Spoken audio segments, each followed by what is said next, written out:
২০ বছরেও মাগুরার আঞ্চলিক মশলা গবেষণা কেন্দ্রের জন্য জমি অধিগ্রহণ শেষ হয়নি। কিছু জমি অধিগ্রহণ করার প্রক্রিয়া শুরু হলেও দীর্ঘসূত্রিতার বেড়াজালে অনিশ্চয়তায় ভুগছেন ভূমির মালিকরা। মোহাম্মদ সাজ্জাদ হোসেনের পাঠানো তথ্যচিত্রের ডেস্ক রিপোর্ট।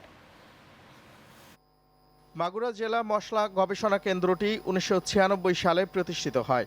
পরবর্তী সময় বাংলাদেশ পরমাণু গবেষণা ইনস্টিটিউটের বিনা মৌলিক গবেষণা প্রকল্প সম্প্রসারণের আওতায় ভূমি অধিগ্রহণের প্রয়োজন দেখা দেয়। ২০০৬ সালে মশলা গবেষণা কেন্দ্র সম্প্রসারণের জন্য পৌরসভার দুটি মৌজায় ২০ একর জমি অধিগ্রহণের কার্যক্রম শুরু হলেও পরবর্তীকালে তা থেমে যায়।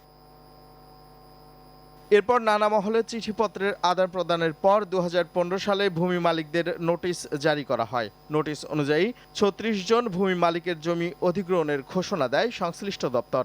এতে ভূমির মালিকেরা নিজেদের প্রয়োজনে জমি ক্রয় বিক্রয় বা হস্তান্তর করতে পারছেন না। দীর্ঘসূত্রিতার বেড়াজালে অনিশ্চয়তায় ভুগছেন তারা। অধিগ্রহণের এই বিষয়টা যদি সরকার নেয় তা আমাদের কোনো আপত্তি নেই, আমরা জমিওয়ালা, আমরা স্বেচ্ছায় জমি দেব। সমস্ত জমির মালিকদের সিটি করা হয়েছিল এবং এই জমি একর হবে বিধায় আমরা দীর্ঘদিন আশায় ছিলাম যে জমি একর হয়ে যাবে, একর হয়ে গেলে আমাদের এখানে উন্নয়ন হবে। ভূমি অধিগ্রহণের বিষয়ে সংশ্লিষ্ট দপ্তরের পরিকল্পনা শাখার সঙ্গে যোগাযোগ করার কথা জানিয়েছেন মশলা গবেষণা কেন্দ্রের প্রধান বৈজ্ঞানিক কর্মকর্তা। আমাদের যে জমি অধিগ্রহণ করা হয়েছিল এটা কিন্তু বাউন্ডারি দিয়ে একেবারে স্পেসিফিক করা আছে। বাইরের জমির সাথে আমাদের তো কোনো সম্পর্ক নেই। তাদের জমি তারা যেভাবে ব্যবহার করতে চান সেভাবে করতে পারেন। এখানে মশলা গবেষণা কেন্দ্র কোনো বাধা নয়।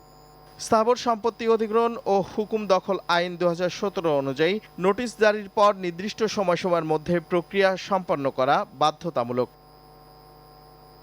Channel 9 news desk.